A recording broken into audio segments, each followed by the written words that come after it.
সকাল ৭টার সময় ছেলেকে নিয়ে চললাম ভবানীপুর যাওয়ার উদ্দেশ্যে। সকাল সকালে বেরিয়ে পড়েছি ছেলেকে নিয়ে, তার কারণ একটাই, কারণ ছেলের আজকে ডক্টর দেখানো রয়েছে। আমাদের আরও সকালে যাওয়ার কথা ছিল, অ্যাপয়েন্টমেন্ট ছিল ডক্টরের কাছে ৭টার সময়। তো ওখানে পৌঁছানোর কথাই ছিল ৭টা, কিন্তু আমাদের ওলা বুক করতে অনেকটাই লেট হয়ে যাওয়ার কারণে বাড়ি থেকে বেরিয়েছি 7:30টার সময়। আর ডক্টরের চেম্বারে পৌঁছতে যখন সময় হয় তখন ঘড়ি দেখি 8:40 বাজে। অনেকটাই লেট, রাস্তায় তো সকালের দিকে প্রচুর জ্যাম থাকে, সেই কারণে অনেকটা দেরি হয়ে গেছে। তারপরে আমরা যখন চেম্বারে পৌঁছাই সেখানে গিয়ে দেখি অলরেডি অনেকজনই চলে এসেছে, কিন্তু যেহেতু আমাদের আগে থেকে অ্যাপয়েন্টমেন্ট নেওয়া ছিল সেই জন্য যাওয়ার সাথে সাথেই ডক্টর দেখানো হয়ে গেছে। আর যাওয়ার সময় গাড়ির মধ্যে ছেলে ভমিটিং করে ফেলেছিল, তার জন্য আবার একটু দেরি হলো। একটা জায়গায় দাঁড়িয়ে ওকে মুখে চোখে জল দেওয়া হলো। তারপরে ওখানে চেম্বারে নিয়ে গিয়ে একটা জামাটা চেঞ্জ করে দিলাম। ওখানে ডক্টর দেখিয়ে তারপরে ওখান থেকে বেরিয়ে ঠিক ডক্টরের চেম্বারের সামনে একটা বড় মিষ্টির দোকান ছিল।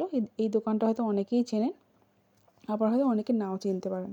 তো এই দোকানের কচুরি কিন্তু খুব ফেমাস আর খুব সুস্বাদু। তো সেখান থেকে আমরা 4টে করে কচুরি নিয়ে নিয়েছি, আর তার সাথে নিয়েছিলাম 2টো রসগোল্লা। তবে আমি অবশ্য রসগোল্লা সকালবেলাটা খেতে চাইনি, কিন্তু তাও টেস্ট করেছিলাম, বেশ ভালো খেতে তারপরে এখানে খাওয়া দাওয়া সেরে আমরা আর এখান থেকে ওলা করিনি, মেট্রো ধরেই বাড়ি ফিরেছিলাম। কারণ এর সামনেই একদম খুবই কাছাকাছি রয়েছে মেট্রো স্টেশন। তো এখান থেকে আমরা এখন হেঁটে যাচ্ছি। সামনে রয়েছে চিত্তরঞ্জন হসপিটাল, সবাই এই জায়গাটা চেনেন মোটামুটি। তো সেখান থেকে হেঁটেই আমরা সামনে মেট্রো ধরবো। বাড়ি থেকে যেহেতু অনেকটা সকালে বেরিয়েছিলাম, তাই সকালে কোনো কিছুর আমাদের খেয়ে আসা সম্ভব হয়নি, কিন্তু ছেলেকে আমি পেট ভর্তি করে খাইয়ে এনেছিলাম, সেই জন্যই হয়তো গাড়ির মধ্যেও বমি করে ফেলেছে। আর আজকে সকালে মেয়ের স্কুল রয়েছে, স্কুলে একটা এক্সামও আছে, তাই যাওয়াটাও খুব প্রয়োজন, তাই জন্য ওকেও সকাল সকাল রেডি করে দিয়েছি। ওর ঠাকুমা ওকে নিয়ে স্কুলে বেরিয়ে গেছে, তারপরেই আমরা বেরিয়েছি। আর আমাদের সকালের টাইমটা ওই যে বললাম ওলার জন্য ভীষণ দেরি হয়ে গেছে।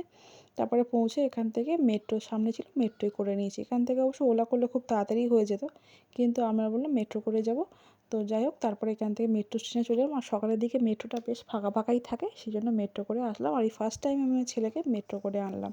এর আগে যতবারই এসেছি কিন্তু ওলা করেই এসেছি।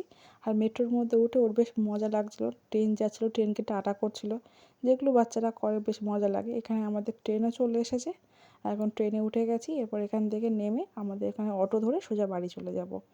আমার ভিডিওটা আপনাদের ভালো লাগলে প্লিজ সাবস্ক্রাইব করবেন, আর নেক্সট ভিডিওর জন্য অপেক্ষা করবেন। আমার খুব তাড়াতাড়ি আরেকটা নেক্সট ভিডিও আসছে।